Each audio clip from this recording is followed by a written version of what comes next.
I'm going to beat you up now, not on camera though, about getting these 2 new drills funded. Okay. Because I haven't done that yet. I'll enjoy that. Yeah. So we'll have a slow walk back. And then it's going to be my fault that 500 people ain't been fed and we're all at McDonald's. Don't do that. Oh no, that'd be awful. That'd be really bad. I won't be coming here again, would I? That'd be really bad, yeah. I might sulk for quite a long time. You know, I don't think I've had a bird poo on me in 40 years. We'll look that up. Is that supposed to be good luck? I don't know if Am I about to come into some money? Maybe someone can let us know in the comments. Get some comments going on James's poo on the head. Or does it make your hair grow? Well, don't make mine Take grow. your hat off. No. 24th of April, sun is shining. Great day to be a human, bad to be a farmer though. But I've got Tom with me, so finance is forever becoming a pinch point this time of year in terms of, you know, to put where we are, chemical bills, most expensive time, application-wise. Fertilisers either being bought in advance or people are having to buy it effectively at maybe 3 or 4 times the price of what you could have got it for a year ago. Yeah. So big spikes, and that's putting cash flow. Interestingly, the marketplace hasn't moved up in terms of selling crop. Yeah. I've got friends in Australia who can't get 25% of the fuel that they need, so they're having to plant 25% of their land. Can't get the fertiliser either. So I've got one friend, 21,000 hectares of land that he is not actually going to be able to farm this coming year, which is an extraordinary amount of land out of production, purely because they haven't got the fuel, they haven't got the fertiliser to be able to farm it. So we're lucky in that sense. So here we have got the fuel, having to pay a pretty price of fuel. I just bought 10,000 litres this last week, 95 pence a litre, did get up to about 125. Wow. So that's come back a bit. We've got the futures, which is obviously creating a reward in a paper transactional basis, but of course you lose that when you offset it against buying physical. Yeah, so we're drip feeding the business with fuel, just to get by. And machinery, that hasn't actually hit a point yet where it's coming down. I have ordered 2 new drills, so we need to talk about that. In terms of, we've sold the other 2 drills, one's paid for now, they'll just wait to get paid for the second one. So do we think about stopping to buy anything going forward? Do we think that the market's going to come back on itself and machinery prices are going to come down? Or will businesses actually retract in the number of people they employ and manufacturing, so the price will stay high, if you see what I mean, because they won't keep building? Because there was a time I actually bought some machines because they carried on manufacturing it and actually lost the sales. They brought the price down. I benefited from it. Yeah. But cash flow, I think the industry with lack of BPS is absolutely desperate now, isn't it, for a good harvest? And this dry weather, 7 weeks in with no rain, you know, when they say that you get to the point where you don't talk about it, I'm just aghast now. You know, first thing in the morning I sort of look out the window. Has it rained overnight? No. Oh, and nothing on the forecast for the next 10 days. So amongst your sort of peer group then in the agri space, how are agri-businesses solving that kind of pinch point this time of year, especially with this kind of hugely spiked variation in cost of fertiliser? What is their solution? Obviously, your chap there with the 21 the 21 hectares, 21,000 hectares. Yeah. Sorry, you know, is that because he can't finance the access to fuel, or it's actually they can't get the fuel in Australia, and they've also said the fertiliser. They've said you can't have all of your requirement. Right, so we're cutting you all back. Wow. Yeah, I need to get David online so he can tell us about it properly. Yeah, that'd be really interesting. Yeah, but that's briefly the conversation I had with him, is that they're changing their cropping. Yeah. If they want to crop all of it to be on the basis of less nitrogen requirement. Yeah. Or if they've got a fuel issue, they're just going to have to just run with it. Yeah, sure. It's interesting because this is actually quite topical because the time of year, and then obviously there's the time of year which is obviously often for agri-businesses a point of pinch anyway. That compounded by this sort of macro impact, I guess, in terms of these inflationary costs. It would seem as what seems to be topical at the moment is how we fund that. How do we support that cash flow gap? And it's something I've been speaking a lot with a number of different agricultural advisors actually, is about trying to draw attention to what alternative solutions do actually exist for agribusinesses. Because I think traditionally, you know, a working capital facility like an overdraft would be where you would default to, right? You'd use that working capital facility to iron out your ebbs and flows in the seasonality and peaks and troughs of your year. But obviously, if that is already being heavily utilised, and then there's these other inflation costs that you weren't expecting or weren't able to forecast for, how do you address that? And something I've been talking about a lot is in this sort of alternative lending space. I guess what I mean by alternatives are alternatives to the traditional the overdraft facilities or term debt facilities you might get with your high street banks. There are actually a lot of very accessible solutions that can enable businesses to quite quickly access working capital in like a revolving credit facility nature. So it has all the same kind of features of an overdraft, i.e. you sort of pay for what you use, and it plugs those short-term gaps. And I'm trying to raise the profile of these products because it's not just agribusinesses. Lots of businesses have these kind of more distressed seasonal exposures to cash flow, and obviously at the moment agriculture is certainly feeling that. And it's just trying to raise profile of that because I think it's something that agribusinesses should be made aware of. Because if there is an opportunity cost of not doing something and access to finance enables them to say yes with more confidence, then that should be something we should. Well, there's different types of revolving credit facilities. An overdraft is a revolving credit facility, so it's a version of that. It could be to trade. It could be there are certain facilities that are specific for paying your trade accounts. So if you've got costs that you want to pay your customer, you want to pay your trade creditors, you can exclusively use this RCF facility to pay for that, i.e. fertiliser costs and any other costs. And these are typically unsecured. A lot of the distributors are offering a form of finance, either from themselves or from a third party, which they then bring in and do. That the chemical company, for example, they'll do that. Fertiliser, you can defer, and effectively, you'll have an increased cost. There are also the facilities you can back it against sales of crops. It's I think one of the main concerns for a lot of us is that a lot of good winter crops were put in the ground, and actually the winter plantings were quite good because of the season worked out well. I think a lot of people also drilled relatively early. We've now got to this spring, and we've had this will be the fourth year, if we're not careful, of these dry springs, which can knock 30% of yield off. The problem is that 30% is greater than the profit. And if that happens again, there aren't so many years you can keep borrowing money, one for a better word, of course, unless you've got a massive asset. And the industry hasn't got a fallback plan because we're not getting the BPS payment or anything. So it is now really coming down to cash management. I think the industry probably has never had such an element of cash management as it does now.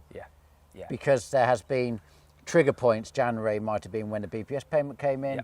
You pay the rents obviously twice a year, so you've got end of March and you've got then end of September. So you could have done some crop sales after harvest in August. That would have catered for the September. BPS came in January. That would have catered for the rent. And then your invoices for a seed first chem. Yes, you had some in the autumn, which would have got caught up by Christmas or by January. Of course, now you take away the January payment, you go to a 30% less of your crop is available to you because it never grew. You're under the profit, so now we're in a total juggling time of cash flow with no upside currently. If this spring carries on, and the market hasn't adjusted in terms of purchase price for machinery and land values, but worse, we've now got the upside in the fertiliser and fuel, which are some of the biggest inputs. Of course. I'm not sure where the income will be coming from by January next year. It's understandably concerning. So who will still be farming? What's going to happen? Is it going to be selling machinery? Is it going to be refinancing machinery? That is available, isn't it? Is it going to be overdrafting? Is it going to be selling land? But like you said, access to finance is one thing, but if the underlying yields aren't there and there isn't the profitability to service debt, then actually that's more of a problem than just access to finance. So that probably leads on to I guess agri-diversification, and it's all well and good saying that. I know it's topical and has been for some time, but when your core business perhaps is feeling the pinch and the volatility, it doesn't really necessarily give you the confidence to then go and do something that you've not done before. Because if a multi-generation agri-business that's been doing arable farming for however many decades, to then decide that we know we need to diversify, but the cost of doing so, the anxiety and stress of doing so, because it's something that's new, surely is quite an interesting dynamic at the moment, because you often only really diversify when you're in a state of confidence and stability. And at the moment, if there's a bit of anxiety and apprehension about the future of agri, how do you have that confidence to make that step? So I'm curious to hear your thoughts on that, because obviously you're quite diversified in your commercial interests, and you're also navigating the kind of the ebbs and flows of core agri trading. How do you address that? I was asked by Cheffins they sent me a sort of 5 questions. Can you answer a couple of these questions? Where do you think diversification is in terms of percentage of your business going forward? Yeah. I said I think it's going to be 60% of a farming business, which is massively high. Yeah, sure. But actually, that's potentially the reality if you're looking at what you've lost and you need to replace. Yeah. But the downside of diversification, of course, is you're often going into fields of expertise you're not an expert in. Exactly. In terms of our type of diversification, it's going to relate somehow to people. It's either going to be offices, units, houses, of course. Rental areas, or like paddle courts or dog walking areas or something of that nature. Yeah. So you might have to find £1 million to build these facilities. Yeah. The rates, you're liable for the rates. We've now got a situation, for example, in Lincolnshire, where we have a house which we use for the farm. They call it now a holiday cottage in terms of the Lincolnshire County Council, so they've doubled the rate. Right. If you then have people working from home and have offices, which then they retract on, you're liable for the rates. It's no longer free. So there are many pitfalls, if you're not careful, that you could fall into. So you can only typically do some of these projects once. Yeah. There's not this never-ending wheel. So you have to be careful. Absolutely. And make sure that what you're about to invest in actually it's well thought through. Yeah. So I think there's that point, isn't there? There's taking the appropriate advice and getting the right guidance and making sure the scheme that you're interested in is well thought through and is something that you can do with confidence. But there's also that capital barrier, because it's quite capital intensive diversification. Whatever you look at it, whether it's diversification into leisure because you want to put camping pods on your land, or you want to go into sustainable energy diversification, you want to put some PV on your sheds, or whatever it might be. All of these diversifications come with a plan and need for cash and need for capital. And I think that's, from my perspective, I feel that there is that anxiety around, where do I seek appropriate finance to serve this? Or can my core business service the debt that I need to take to diversify, because I'm not going to see the returns on this diversification project for however long? It's a valid point there, Tom, because where you're going is, effectively, if the main business being, say, a typical arable farm, is actually struggling or losing money, and you see an element of it not being able to service debt, and you do need to borrow £1 million or something of that nature, and the main business isn't making money. That's right. Unless the asset is untapped in terms of debt, they may turn around and say, hold on a second, you now have a problem because the main business isn't making the money. We're not going to lend you the money. Even though you might be, it might be, I don't know, £20 million business, for example, and you want to borrow $1 million, they might say you can't service it. And I guess where I was going with this was because I've been involved in sort of sustainable energy or renewable funding projects for agribusinesses for 10 years. And when this was quite new and shiny, the problem with the lending market was that we knew we were investing in PV, which was going to have an offset. It was going to be income generative if it was grid connected, and we should be able to use the future income that the connection is going to generate. So it stands on its own 2 feet to effectively justify affordability. But because it was new and the asset itself was not particularly desirable from a security perspective on asset finance, it was always the case of, well, we don't really care for the forward-looking income. Can the core business service the debt exclusively? And if the answer is no, it's very difficult to access that finance.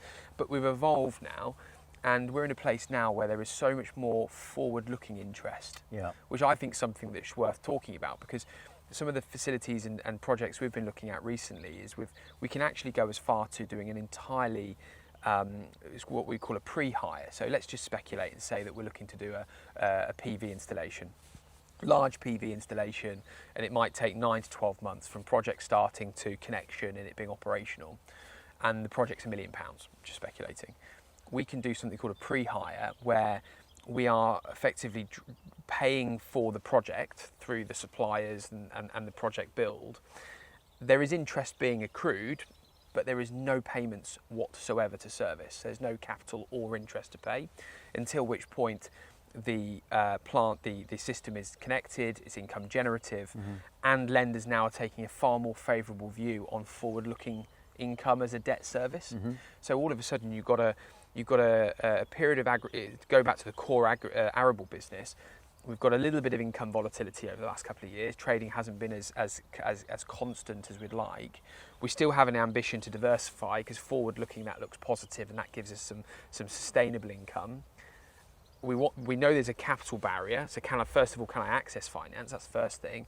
But what's the structure of that finance? Because what I don't want to do is access £1 million, but my core business can't service it for the first 12 months before it's income generative.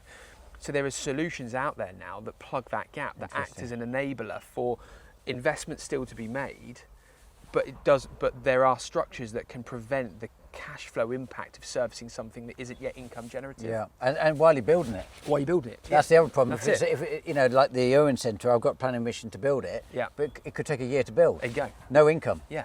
And so therefore creating product and solution to be able to still enable you to make that commitment, but know that there is structure or debt structures that enable limited impact on cash flow through the project build, I think is something worth talking about, because that should give agribusinesses more confidence at the very least to explore these things with more confidence. Because I guess going back to the original point, if we feel that this is the new norm in terms of this wildly volatile trading journey we're on over the next couple of years, and we keep seeing these dry springs and that becomes normal, it's only going to intensify the need for agribusiness to diversify. So we need to have that conversation more often to try and bring to life the opportunity that's out there. It may be as well, we've got to diversify out of the wrong land. That's the other aspect. Is the land too limited on its upside in dry years or normal years? Because land can play a big part, actually. Is it got irrigation, other issues like that? Sure. And what are the length of the terms of tenancies? That plays a massive part. Still, tenancies are coming out with 2 and 3 year terms. Well, no one's going to spend massive infrastructure projects putting irrigation in on that shorter term. It's just not feasible. So there are some of the sort of historical problems which are sort of still lagging in land farming terms. I mean, my accountant, I spoke to him, Nick Holmes, this morning at Chavery's, and he said to me that there's a belief that within the next 6 months there's going to be a spike in prices, because what's going on elsewhere in the world that's creating these pressures. At some point there's going to be an impact on. It's just not oddly there at the moment, which I'm really surprised at. But we obviously all believe there's a future in farming, otherwise we wouldn't be here, would we? We'd all have the for sale sign up and we'd all be doing something else. But it's the difference is, how do we educate ourselves into the new style of farming that we haven't had a 30-year career in? This is a new arena that we are very unfamiliar with, and it's now it's looking at a very different structure to the traditional one that we've all been used to. And I think it might be that as generations take over from previous, that that becomes the new norm. Agribusinesses of the future might be a considerably more diversified business interest than what it has been for the previous generations, and that might take a couple of generations to bleed out. But it clearly is the direction of travel. And I just think it's a really interesting topic of discussion. And who's going to be the new farmer, and what is a new farmer going forward? Yeah, that's right. The new farmer might not be the person just putting the seed in the ground as traditional. That's it. It may develop an agribusiness structure where diversification just becomes the norm. Or equally, is it better to sell the land, keep the buildings, and do the diversification, which makes money, and get rid of the farming part? Farming part, perhaps. Especially while land values are high. I mean, are we at a tipping point where land values will come down? If you start to get those pressures, your debt ratio and serviceability become even greater. That's right. There is a prediction, but since 2001, when DEFRA was formed from MAF, that over 50% of the farmers are gone.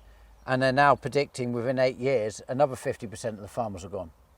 Wow. So that land, assuming, is all going to be farmed, but it will be farmed by less people. So what will happen all to the farmyards, etc.? Because it's unlikely that structure is going to be done in the same manner. will they then all get diversified into other businesses? I mean, we're lucky. It is location. Yeah. Plays a big part, doesn't it? Sure. Yeah. And we're 3 miles from Cambridge, so. But you either put your money into expanding and farming because you want £1 million for every 1,000 acres in terms of cash flow just to run on an overdraft basis. Yeah. Well, that's probably 1.25 now. Actually, it's gone up by 25% in that sense. Or do you start putting it into diversification or both? We've decided to do both. Yeah. But I suspect that the change in the next 15 months, 18 months in farming across the board is going to be enormous. Yeah. Because if one aspect starts to feel it, you may find that all the subsidiary parts of agriculture start to feel it, which probably haven't felt it before. Yeah.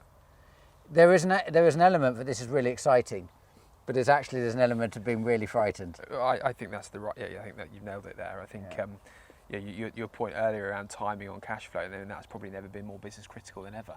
Yeah. In terms of timing of your inflows and your outflows, and perhaps where historically that's been a key part of monitoring your business, but now it's pretty critical, right? Yeah. And therefore, if you've got all that focus to consider and stress about, then the sort of diversification certainly gets deprioritised. And diversification is probably the thing you ultimately fight the need. fires. Yeah. And farming at the moment, this is the busiest time for a lot of people putting potatoes and things in, so all focus will be in on that. Us is about praying for rain because we're all drilled up. But we are currently, as it stands, we're putting shed base in at the moment. We're stoning that. We're building tracks. So we're doing a lot of infrastructure, as we do anyway. Sure. So we're utilising the guys that aren't on the tractors to do all of that work. Yeah. And we're concreting for new yards and things. So, it'd be interesting to see, Tom, where we are this time next year. Yeah. Where the thoughts are, and how it isn't until often there are problems that you would explore different ways of doing things, and you see change. Yeah. And your appetite for agriculture hasn't actually got weaker, has it? No, certainly not. Even though you could argue that with profitability change in agriculture, you'd think there would be many people who would lose interest. Your interest has got stronger. I think it has because I think the need for support is greater than ever, and I think our interests are to just try and elevate the knowledge and close the knowledge gap really in terms of what is available for those that wish to make that jump or explore something different or explore the art of the possible. Then a lot of it comes down to access to capital, access to funding, access to the right structures, closing that knowledge gap. So we want to try and work with advisors to the agri market. We want to try and raise the profile of this sort of stuff through channels like yours. So that's certainly a key focus of ours. So I'm going to beat you up now, not on camera though, about getting these 2 new drills funded. Okay. Because I haven't done that yet. I'll enjoy that. Yeah. So we'll have a slow walk back. We've always got a smile on our face when we see each other, haven't we? That is true. Yeah. So where are they? Where are you hiding them? They're in here. Oh, are they? Okay. So we've got to take them to that galvanising place, haven't we? We've done the holes. There's a bigger heap of number plates here. Starts at J1. Yeah. And we've gone up to J25. Yeah. These ones are obviously slightly smaller. All right. Where's that? Because if I went bigger, I'd have to adjust the text size, and it wouldn't have looked the same. So all the J up to J9. It's just because there's a digit missing. Okay. Yeah. So if up to J9 they're that size, then we're slightly longer. All right. Anything over when we got to double digits. Yeah. Okay. So you can now get them galvanised. What you're actually doing with them, because I wasn't 100% sure. Aren't you going to say? Yeah. They're going to go. They're all going to have a specific parking space. So you're going to screw them to the fence. Yeah. And then everything's going to have its own place. Okay. Yeah. So is this it? This is it. So this is the, just remind me, this is something 500, isn't it? What's it called? Yeah, this is called Arrow. Oh, it's not the... It's not hard ox. Oh, hard ox, yeah. So the good thing about this stuff is, do you know what the Brunel scale is? No, tell me. So basically, that's how you measure hardness of steel. So a mild steel would probably be 120 to 150 Brunel. Okay. Hard ox 450 is called 450 because it's 450 Brunel. Okay. This is 500. Yeah. And the thing about this is, so this is called Abro. It's in the same family as like Crucible and stuff. Yeah. And it work hardens. So this was very hard to drill. Oh, I see. But as it gets hot. As the friction of the soil and everything. Yeah. You would mainly only find this in like mining industries. Really? So like this would like line the insides of crushers or like the chutes or whatever. Wow. So this, as you use it, it gets harder. So I've drilled it now, but say if you used it and then wanted to drill another hole, the likelihood of you drilling that hole would become... So see how many seasons this does in comparison to the other side. I'd like you to put this on one side and leave the steel one on the other. Yeah. And see what difference it makes. In theory, just based on what you said, it's at least 4 times. Yes, I think it will hard by another 80 Brunel, so you'd be like 580 Brunel. I mean, you can get harder stuff, but drilling it... So it's going to be 5 changes. Well, I don't know. So they do more than a season. Well, I'd like to hope so, but, you know, I might be proven wrong. The problem is when you go up to, like, you can get, like, Hardox 750, which is, like, really extreme. Yeah. But you don't really... Just think of the drill you'll be able to buy then, Tom. You can't. The trouble with that sort of stuff is you can't really drill it very easy, and also the harder you get, the more brittle it gets. Okay, yeah. Well, that's the other problem because you're dragging it on top of soil. So of course, if it hits a rock or something. Yeah. Yeah. Oh well, good. So we're going to put this on. Yes. I'd like to see how you get on with it. Yeah. Now we've got as it stands, there ain't going to be any mould draining this year, is there? No, because I know too dry, isn't it? A relatively wet winter, but now it's with no rain. I mean, Rain was just telling me he thinks there's some rain coming Monday, but that's the first I've heard of it. Don't look like it. No, I don't. We were very fortunate. Well, you rang me the other day to tell me you'd had rain. A bit, yeah. Yeah. Well, you said it was puddles. Yeah, we've had square root of nothing. That's why they called it dry drayton. I was very fortunate to get our spring barley in very early, and now the dews in the morning seem to keep carrying it on a bit. Oh, I think. Yeah. Yeah, so it's sort of well away. Yeah, I've stopped looking. Have you? Yeah, I'm at the stop looking stage now. You're looking at holidays instead. No, I haven't looked at that either, actually, but it's a good idea. I haven't actually thought about it. Okay. But, yeah. And you got something else for me to build, did you say? Yeah. So I need an Argentinian barbecue making. Yeah. So, I've heard the size as well, to put a cow on. Yeah. Yeah, so Pasky wants to buy, I think, maybe 2 whole cows, and he wants to start cooking at 7:30 in the morning. And we need a frame For 500 people. Yeah. Yeah. That's easy. For Yeah, I you. know it's easy, but I'm a bit worried. Like, I bet you've already built it, haven't you? This is all just dramatic. the steel's been ordered. Yeah, you've done it. The steel's been ordered. So you know what you're doing. Yeah. Okay. I've got a few things that we're going to try with it as well, but I don't want to go, you know, cow's quite heavy, isn't it? I don't want to go too thin with the steel, but you've told me it's got to have a handle on each side so you can lift it up. No, that not with the cow on. Oh. That's only to get it onto the wood. Yeah, but I don't want it too heavy so that you can't get it on, but I don't want it the steel work too thin so it starts Cow to bow. falls through, yeah. And then it's going to be my fault that 500 people ain't been fed and we're all at McDonald's. Oh, don't do that. Oh no, that'd be awful. That'd be really bad. I won't be coming here again, would I? That'd be really bad, yeah. I might sulk for quite a long time. Oh yeah. No, we don't want that problem. No. Yeah. That's surely just getting some crossbars across. It is, but you know you were on about putting bars across as a barbecue. He was now on about putting a mesh so he could... Oh, did you speak to him? Yeah, he's rang me. You know why? He the way he said was, you know that guy that broke my chair? Yes. Can he build it? I said, I'll just get his number for you. This is because I never paid for the chair. Yeah, he's getting his own back. I've literally turned up today and 2 people have said, oh, James has given me your number.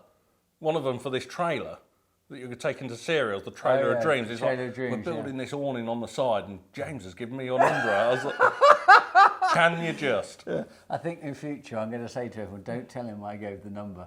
So the sentence doesn't start with James gave me your number. Right, okay, I must show you the Trailer of Dreams. Last time we were in it, had mushrooms in it. Yeah, but they're still there. Let's go and have a look then. Yeah, they're still there, yeah. It's actually looking better now the sun's shining. Have you cleaned it? No, it's amazing how everything looks better when the sun shines, doesn't it? It's like you go on a summer holiday. I don't know if you've ever been anywhere where I remember going to Gran Canaria once, Fuerteventura, and when the sun doesn't shine, it's a dreadful place. But when the sun's shining, it's quite nice. Okay. I suspect it's a bit like an English coast town, isn't it? It's not quite the same on a rainy, miserable day. But anyway, this trailer, We've got some repairs to do, we've got to paint it, but there's an idea, I think, to build an awning straight through the middle. So the downstairs is going to be a bar, and then we'll have tables out the front. Can you see now that the side is a bit bubbly as well? Yeah. That's probably just because they cut the windows in, I'm guessing. So when we get a strip of metal on it, that will square that up, won't it? Going off topic a bit about the Brazil trips. Yeah. I've had a lot of people say to me, hasn't James's Brazil videos done, you know, how interested people are? Yeah. And the technology that they've got there. Amazing. The The thing about when you often go travelling, that was really for me the benefit of Nuffield, yeah. is that you have a perception of other parts of the world, and when you go there, often the perception is wrong. Yeah. It's only what you've been led to believe, as opposed to the reality. And there is an element of the fact that a lot of those businesses are completely upskilled in some areas, greater than we are. I texted you, didn't I, and said, is the UK being left behind? And it's just, well, unbelievable technology, isn't it? Yeah. It makes me want to get on more. You know, I want to push on I tell you more. what, I see those aeroplanes and I think, yeah, that's the way forward. That is aeroplanes, and they got, you know, doing the spraying. I mean, 350 hectares a day. Sorry, an hour. 350 hectares an hour is amazing. Look, the lady's here. You could have got a sandwich every day. I'm on a diet. Oh, really? Really? Yeah, When did it start this morning? Yeah. for the barbecue. Oh, well, that's know, good. You've just saved me some money, Tom, because it's now 20 past 12, so you're not here for lunch. Oh, am I here for lunch? No, obviously not, because you're on a diet. The diet can start tomorrow. Oh, okay. Yeah. Only if you're paying. Yeah, I'm sure. So, yeah, but no, I was very interested by it all. I'm sure everyone else was. And it's just, where are you going to next? Is there any more trips planned? Yeah, I got one to America and Canada. Oh, that'll be good. I was supposed to go in May, but I said no. I need Everyone will think you're on holiday too much. Yeah, they'll think that I just don't do any farm work. So I said next year. Okay. Yeah, it's very interesting. Yeah. Very interesting. Anyway, I've got to get these things done, so we've got to build this, and then we've basically got the bulldozer and everything's done that area now, so we're now waiting for the concrete team to turn up on Tuesday and start concreting. How many, is the whole lot being concreted? Yeah. And the drills are sold, so Yeah. I'm happy about that. The new ones are ordered. Was that sold through YouTube or online? YouTube. Yeah. Nobody really subscribes to Farmers Weekly or anything anymore. It's just all, everyone just watches YouTube, don't they? Yeah. Well, I suppose it's a different way of learning, isn't it? I mean, it depends, isn't it? People like us probably learn better by watching than we do from reading. Yeah. It's just a different form. Yeah, definitely. Visualisation. Definitely. You got some pigeons. Yeah, we've got a problem. We've got about, I think we're into the hundreds now, where they were originally really helpful because they would clear up anything that was spelt. Yeah. Now we're running into the hundreds. They're breeding. You know, I've just had something poo on my head. That is really... Let's have a look. No, that is really not helpful. Isn't that supposed to be lucky or something? Yeah, it's very lucky. So I talk about pigeons, and then all of a sudden, because I talked about getting rid of some, I think the blasted thing must have dropped one on me. Oh, Christ, that stinks. Oh, my goodness. It's not what, Tom? What? Oh, that Don't you wash your smells. hands before lunch? That really smells. That pigeon, I don't know what's up. I don't know what That's your wheat. That's your wheat seeping, isn't it? That's really quite... you know, I don't think I've had a bird poo on me in 40 years. We'll look that up. Is that supposed to be good luck? I don't know if it's... Am I about to come into some money? Maybe someone can let us know in the comments. Get some comments going on James's Can't poo believe. on the head. Or does it make your hair grow? Well, don't make mine Take grow. your hat off. We're obviously emptying the shed of dreams is slowly getting emptied now. Look, one drill's gone. They picked it up already. The Yeah. same people bought two of them, or not? No, different farmer. This one's gone to Norfolk. Yeah. And that one's going to Yorkshire. So They're very well, good condition. yeah, and the grade has done really well. I've been You had a looking look at at that. it? I've been looking at that a minute ago, and I wondered, did you make it? No, Andrew Close made it. I keep being asked, actually, Tom, can you put his number up on the screen? Because I keep being asked who built it, where can they buy them from? And Andrew Close Engineering, who's sort of was a local fabrication business down the road at near Wimpole, And anyway, he makes these, and we've been hiring them for a long time, probably 7-8 years, and then we bought this one. Was it expensive?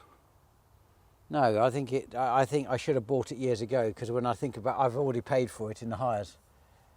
Oh right, okay. Because I just kept hiring it, and I've already effectively paid for it. But then I've bit the bullet, because every year we use it. So I've just bought it, and actually for us, what this can do, it goes about 3 kilometres an hour, really slow. If you go fast, you go silly, because you put it on a 400 horsepower tractor, you could tow it at anything. You just wear the combs out at the front within a day. He goes at 3k, it just keeps moving the stone backwards and forwards, etc. And he's on those, and I think he's done 4 days like that, and that's barely worn them. But the tracks are amazing. How much are them then, those? I can't remember.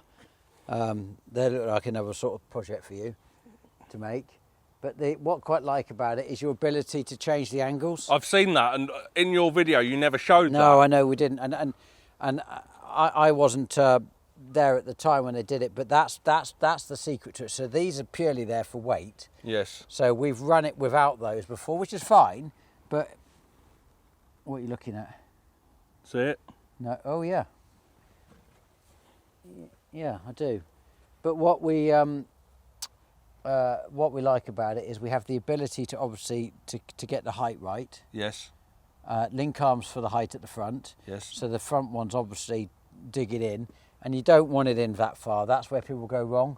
Is trying to drop the arms right down into float and then bury it. Is there a select height that you'd run it at all the time? Or I would say you would be running at 1/2 inch, and you'd be better to go over the track 3 times than you would to try and do it in one, because often when you build a track, you'll put, say, limestone down, then you'll put black chippings on top.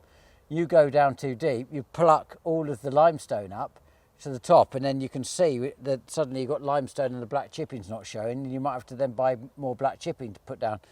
You run it at quarter of an inch, 1/2 inch, you go over it 2 or 3 times, it carries enough on the front, gets to the back blade, moves it around. If you go too fast, you can bow wave it.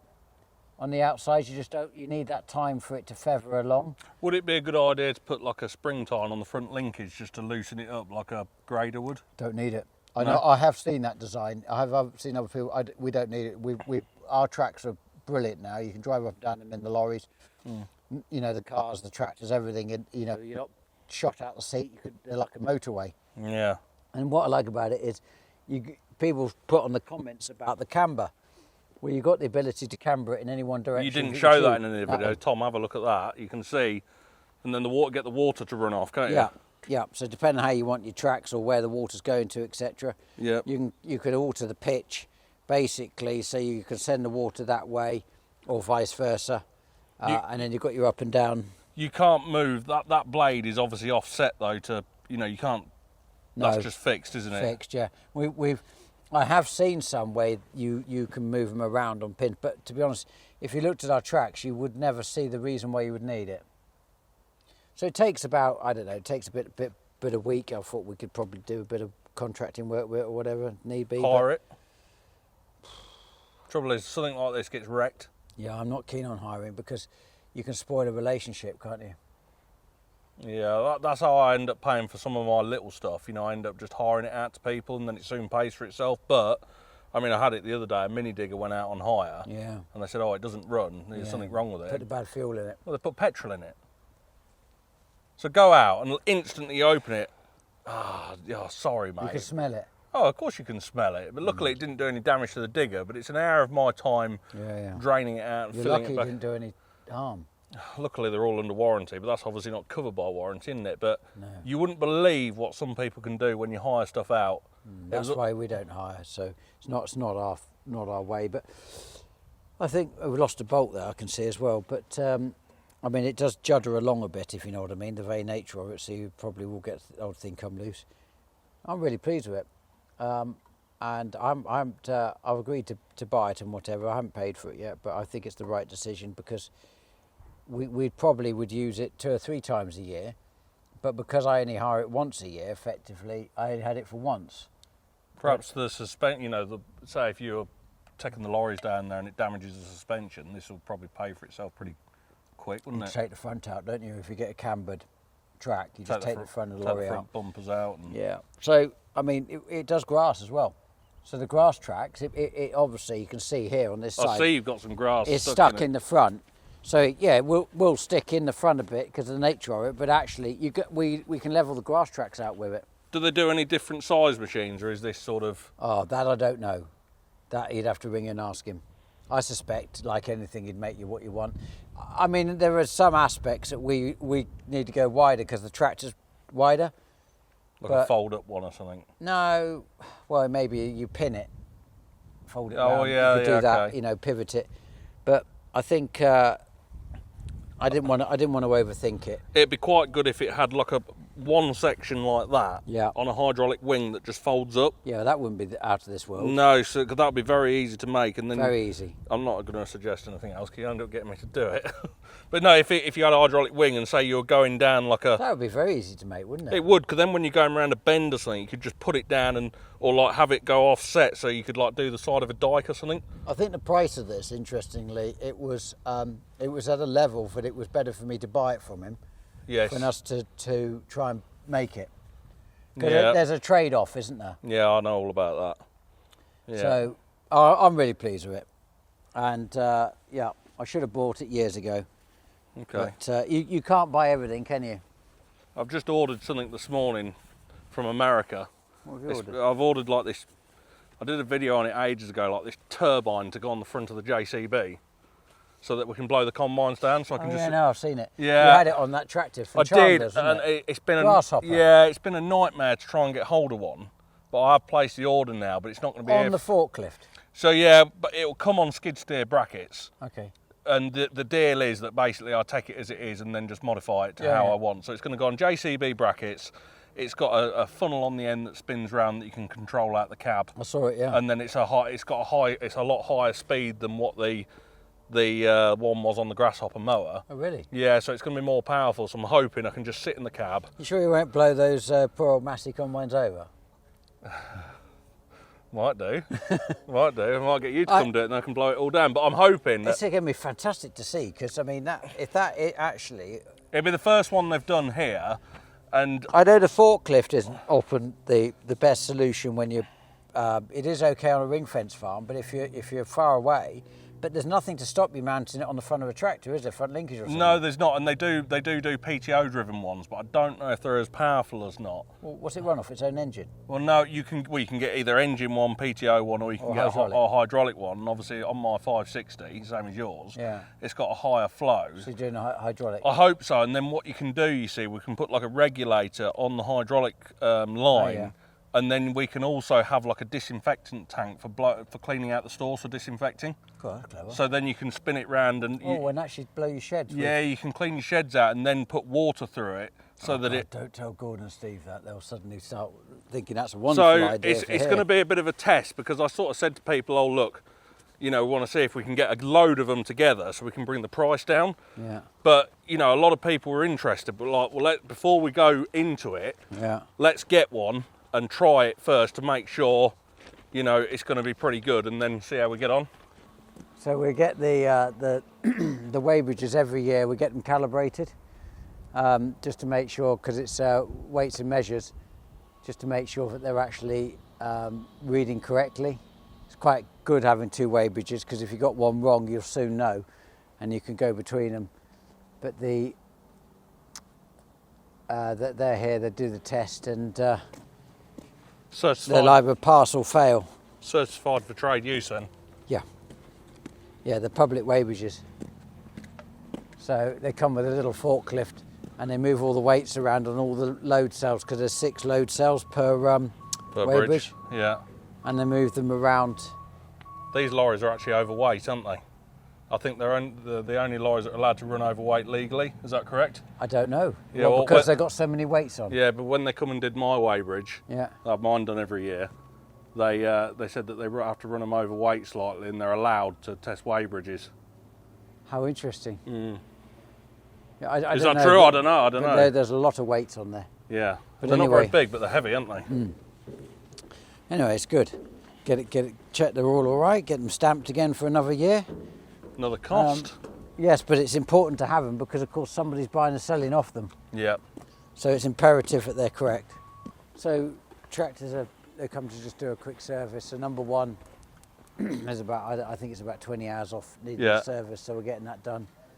They're then also looking at, they think there's a cable damaged, so they're just investigating that. And then they're just checking out, there was a fault came up on the other one. So while it's here, they're just doing that. Number one's been out track grading, number two's going to go out and... Well, that tractor on that little grader? Yeah, well, that's all we got. Oh. That's all we got, we haven't got anything smaller. You could literally pull it with one of the Hiluxes. Yeah, I'm sure, but that's all we got, so you've got to use what you got, haven't you? Yeah.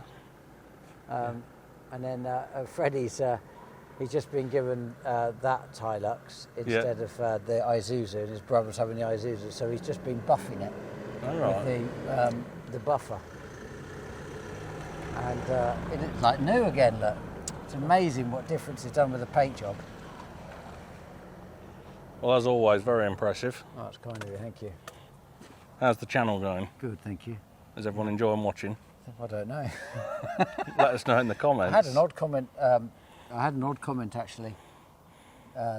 This last one, but outside of that, very rarely. It was a very odd comment. You know when you just sort of wonder about people. I don't really get negative comments because I think everyone's just interested. Too frightened, Tom, that you'll come and find them. I ain't got time for that. And don't forget to subscribe to the channels, mine and yours. Yeah, well done. Right, this is what black grass basically looks like. And you can see there's another one here. So in terms of per metre squared, that would give us another one there and one there. So that's 4 plants effectively per metre squared. Which, considering last year we foraged this because there was black grass in the oats, I'm sure somebody out there could work out what 4 plants per metre squared is going to deliver, but it's a little bit disappointing. But anyway, we're here to talk about... probably not where you would have been if you hadn't have foraged. I think also what we're finding is, if you can get your camera in here, Tom, and come and look at the ground, you can see the size of the cracks. And this is part of the problem, is that we're now getting a bit of spring germinated blackgrass, interestingly, out of the cracks. But, I mean, this is dry now. Yeah. This is really dry. And the forecast for the next week is much the same. Yeah, I mean, Raymond just said to me, oh, it's going to rain on Monday, but I'm not sure what he's looking at. No, me either. I just thought, well, obviously I haven't been out here since last October, when we were counting plants. Was it really that long ago? It was. Yeah. Obviously you came to see us in January. True. This looks a worse crop, you know, when you stood out in it, because I think you've got the tipping from the liquid nitrogen. But I mean, it's going to move. It's going to move on from that, though, isn't it? Yeah. Oh, yeah. I mean, because there's the flag leaf there. Yeah. So yeah, you perhaps have affected leaf. What's that? That's 1, 2, 3, 4.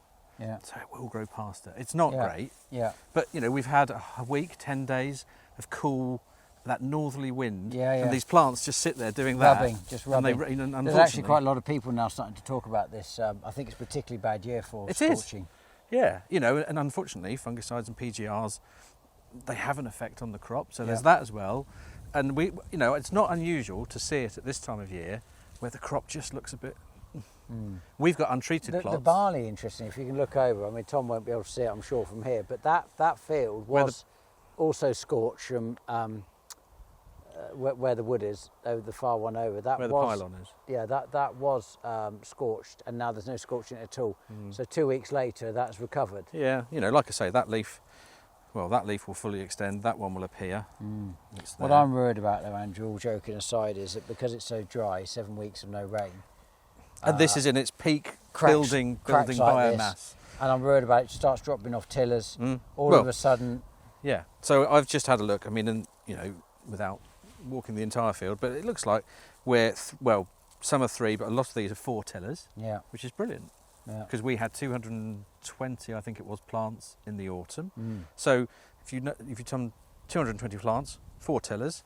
We are pretty bang on where you want to be for number of ears per hectare or per metre squared. Isn't it amazing how effective black grasses are growing? Oh yeah. And As plant breeders, we should work with to this. think that whatever this plant has in it, to think of the height of this, I mean, look, in terms of distance, I mean, it's well above now the crop. And it's clever enough to know that if I get that seed up and out Yeah. before the crop's cut, it'll go back on the And ground. this is where the weed wiper idea was in, you see, Yeah, going yeah. across the weed, obviously not quite at the right time, but No, but there's a fine line there because you've got to get it before that is yeah. actual fertile seed. I mean, I think the reality is we always knew there was going to be some black grass, and to have nothing in here on the back of a year where it wasn't clever is you know, yeah. not clever thinking. But what I don't think there is I don't think there's enough black grass in here to detract the yield. No, but like you say, if we're dry, this crop ends up a little bit shorter than perhaps it would be in a normal year. Yeah. Then of course you have just got that extra competition sat in there, haven't you? Really, we do. Everybody's saying it. Want some rain? Get this to just bulk out a little bit. Yeah. And then, yeah, it's going to compete with the black grass a little more. Yeah. Yeah, it's not a complete forest. No. And like you say, you know, you did something fairly serious about it last year. Yeah. Uh, If we get the if we get the rains this next week, we could change how it all looks. But I can't help but think we are now on a sliding scale of reduction in yield. yeah. You know, we'll go through that stage, won't we, as a farmer, where we'll convince ourselves all has come well and it's all recovered. But I think the reality is, I think on lighter ground, even sort of yesterday and today, you can just see, unfortunately, just patches starting the to garden is a great indicator. In the garden, when I looked out on it this morning, I'm starting to get sort of brown patches, and that's historical rooted grass. appear. Yeah. I mean, you know, the Hexton isn't the fastest growing Yeah. through the spring, but Yeah. you know, we know that. But it does grow. It covers the ground quite So well. actually, you're potentially looking at this slightly differently and thinking this isn't actually untypical. No, although I mean, standing here, you know, it's not up to our knee yet, is it? No. You can tell, you know, the plant panics basically. If it Yeah. carries on like this, the plant panics, and like you say, it'll drop a tiller, Yeah. and it will go through its development very quickly. Yeah. You know, where unfortunately Hexton's strength is being a bit steadier through the growth stages, but if the moisture's there, Yeah. it gives it far more opportunity to pick up water, nutrients, and pile on yield basically. Yeah. So that's the scary bit. Is if this starts to panic, even as a moderately developing variety, it'll race through the growth stages. Because all it's thinking is, I want to produce some grain and chuck it back on the floor, Yeah. because then I survive as a plant. Yeah. We think differently, and that will become its sort of remit in life. I must produce at least a couple of seeds and chuck them back on the floor. Yeah. But that's not good for us because that's yield disappearing. Yeah. But you know, like I say, that as a plant with 4, that perhaps he's even got 5 tillers. What do you think? Do you think we've got till what, middle of May? Do you think if we've got no rain there? That's what are we? What? Well, I mean, is that's going to be about ear emergence, isn't it? Yeah. Maybe sort of latter part of May for wheat will be Yeah. ear emergence, and that certainly was where the plant, to a certain extent, has Yeah. made its mind up what it's going to do. Is there any research that would suggest that we could almost plot what we're talking about in, and then take some moisture samples, etc., of the soil, and actually start to predict the yield? Yeah, Because I'd be really keen to know. yeah. We ought to have a look at that. Not if my bank manager's watching. We need a spike in prices. Yeah. But Yeah. you know, we spoke about it as we were walking across here. Your decisions on what you're going to do on this next. So Yeah. you know, we're heading up for flag leaf sprays aren't going to be far off, Yeah. and that's one of the biggest spends, isn't it? Yeah. Yeah. And Well, do they say that flag leaf contributes 40% of the yield? yeah, no, it's the solar panel, isn't it? And Yeah. it's soaking up all the goodness. Yeah. So you want to protect it. I mean, you know, as is leaf 2 and leaf 3 to a certain extent. And yeah, you know, if we were showers through April, Yeah. then Yeah. I it don't know would where be the April showers no, have got exactly, to. Yeah. exactly. We would want. I think you'd have the family Septoria. should have twigged that the word hydrating was not necessarily the place to stop the car. Maybe not. Yeah. Maybe not. I don't know. There is moisture down there. Yeah. You know, we're not going to do it today, but it would be interesting to dig a hole and see where these have got to. Yeah, look how dry that is, though. Well, I know, but that is only right on the surface. Yeah, Actually, yeah, it's dry. yeah. On the Right. surface. But Let's go look at some spring barley then, shall we? Let's do Because we've that. got an expert here Yeah. in spring barley, being Rob, and he's going to be a bit disappointed. I've only drilled 3 hectares, isn't he? But that's all we need to get the beer running. Yeah. So that's your total for. Spring barley. Oh, okay. My entire harvest of spring barley. I've got a lot of winter barley, Yes, yes. but it's all hybrid. And some oats. Yes, Right. a lot of oats. Right. But yeah, my spring barley patch is right opposite the farm, so we can look at it. Let's go and have a look at that then. Yeah. Yeah. What do you think? Well, where it's good, and where it's a bit thin in patches. I think it's just systematic of this year, really. Germination just issue. germination, isn't it? It's gone in when it was wet. We know how much wet this, everything was over winter, and it's just dried out. Yeah, I mean it's the common thing really with spring barley. The key is the establishment and getting those plant numbers that you need. Because a short season crop, you just haven't got the time to tiller like the winter crops. So yeah. It is what it is now. I really hate that saying. Do you? It is what I'm it is. sorry. That's like accepting failure. It's not a failure. Yeah. It's not at all. It's just saying. No, I mean, it's here. It's yeah. Yeah, I mean, it's. I mean, certainly in some patches you can certainly see there's plenty of plants there. I cannot believe how it's just- affected we are by rain, and if you think that Absolutely. we were dominated by it over the winter. yeah. I mean, just dominated. It's just But then incredible. now we've gone into another period, and I mean, the rows are here, Yeah. and this is power how drilled, so obviously there was Yeah. quite a high degree of tillage that went on, Yeah. and then it was rolled, obviously. Yeah. But you can see where the coulter line, it's opened up basically, it's shrunk, Yes, hasn't it? exactly. The clay shrunk. Yeah, exactly. And then it's just And then left you've there got an exposed. element in there of, Yeah. you can see the seed there, look. Yes, exactly. So, It's just sat there waiting for some more water to get going. but there's some others here, look. Oh, I can't get them quite.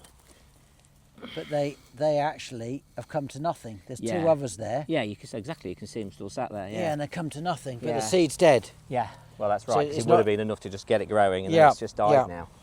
But I mean, it's just So field losses are actually going to be relatively high, aren't they? yes, that's right. And that's always the challenge, is getting the seed rate right to I start don't- with when you if- don't know what's immediately around the corner. That is the challenge, because on one hand you've got to, you need to get on, you've got to cover the land, and Yeah. but then if it just does what it's done and take up. I mean, 3 hectares can produce a lot of beer, though, isn't it? Oh yeah, absolutely. You can get a few Yeah. pints out of Yeah, that. I don't think Yeah. we're going to run out. I don't think anyone's gonna No. complain, but it is how it is. But it's just strange that we just seem to be going to another year, just like last year, completely wet and then just switched and gone completely dry. It's just such a challenge to manage crops like that. But yeah, I mean, so this is obviously Arrow, Yes. one of our new varieties that are coming through. I mean, we all know about Laureate. Laureate's been around for years. It dominates the market. It's got there for many good reasons. So they're very similar to Laureate. Arrow is actually a dual-purpose variety, so you can use Okay. it for brewing and malt distilling, and that's very much what the market's. And have the maltsters and the distillers took it on board? Yeah, so the testing is at the moment, so I'll just give you an update of where it is at the moment. In fact, I'll give you its lifeline. Let's start back at the beginning. Okay. So 2019, we made this cross. Laureate's one of its parents. It's got 2 other parents in there as well. And basically, we run a very fast program in RGT, what was ex-Syngenta. So just to back up a second, Rob, just to Yeah. be clear, RGT bought the malting barley side Yeah, of the 2-row malting barley. 2-row. Yeah. Okay, so that's the spring, was it? That's the spring and the winter. So we've got winter, so of Craft, Okay. SY Vessel. And varieties you like that. worked for Syngenta. Absolutely, So 12 you've years. moved over to RGT. Yeah. So was Arrow originally bred for Syngenta, or was Yes, it bred it was bred Okay. for 2019. That was clearly in Syngenta's time. It's the same programme though, obviously, that's been transferred. So the Market Stainton site where it was bred in Lincolnshire, that's been transferred across as well. And all the staff on there that work on malting barley as well. So we've got that continuation. Obviously RGT had their own programme, obviously bred Planet, a very successful variety as well. So that's now I've being... grown quite a lot of plants. Yeah. I mean, known for straw. I've never good grain actually quality. grown Lorette. Haven't you? No. Yeah, well, I mean, it makes up 60% of multi-purchasers now, Right. laureate, so it's the dominant variety up there. But So you're predicting this is actually going to be a replacement, basically? I think it will go alongside laureate. It'll take some of the other varieties that are in the market currently out, and it will eat a little bit into laureate as well, certainly. Laureate still performs very well on farm. Who's this Planet? Planet is RGT.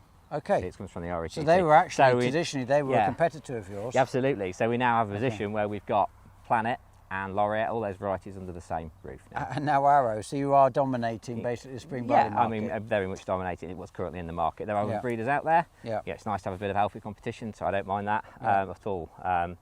But You yeah, must say that, Rob, because you could end up working there. well, who knows?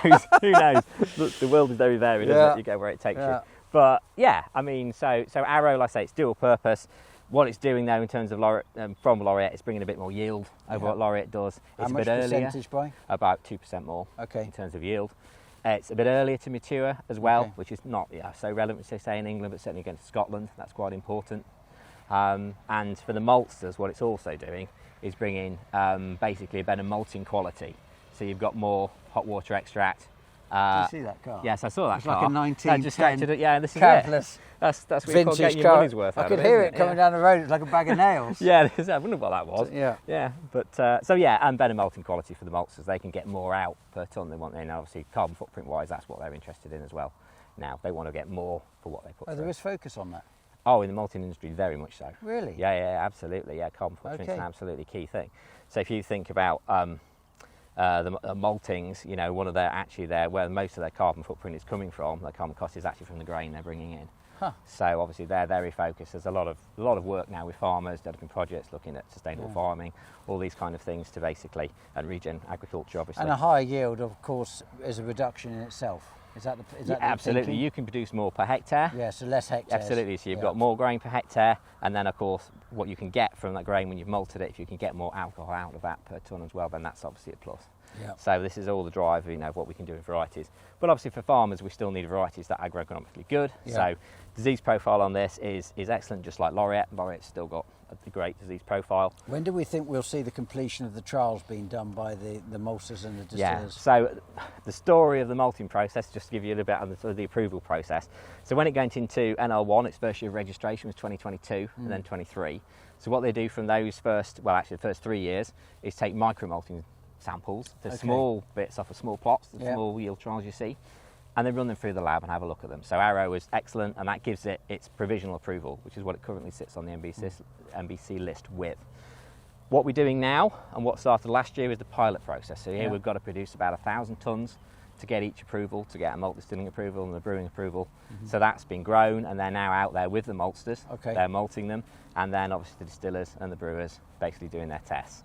So that's ongoing at the moment, but it's all very positive so far. The good news is, Rob, but there's going to be some beer made out of Arrow. That's going to be at Absolutely. cereals. Yeah, so anybody wants to come along. Between RGT and PX, so we're going to have a stand, aren't we? Effectively, Absolutely. people can come and try Arrow. Yeah, absolutely. Yeah. Come And on, after however many they may drink, they can decide what they prefer. Yeah, absolutely. Yeah. Yeah.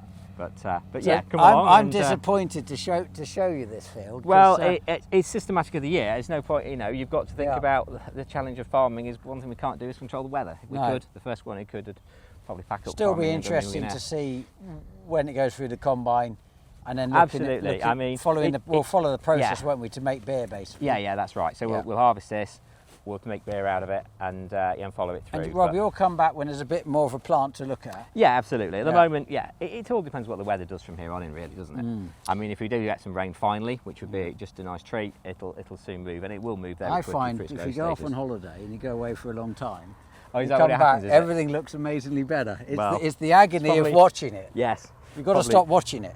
Probably time for a holiday. Yeah, I James. think you're maybe right. maybe that's the thing. Yeah, But it's a common theme around here. yeah. Sun is shining, no rain. Check the forecast, nothing predicted. Oh dear. So wheat markets, strangely, are not reacting positively to that. Just had a hectare thing. You're going to put it up, Tom? Yeah, it was nodding. So milling wheat, which is what I'm most interested in, 177 compared to feed wheat 174. So don't expect anybody's going to be planting milling wheat next year at this rate. Anyway, it's amazing that we're in this period where suddenly the prices aren't 250 heading towards 300 pound a tonne.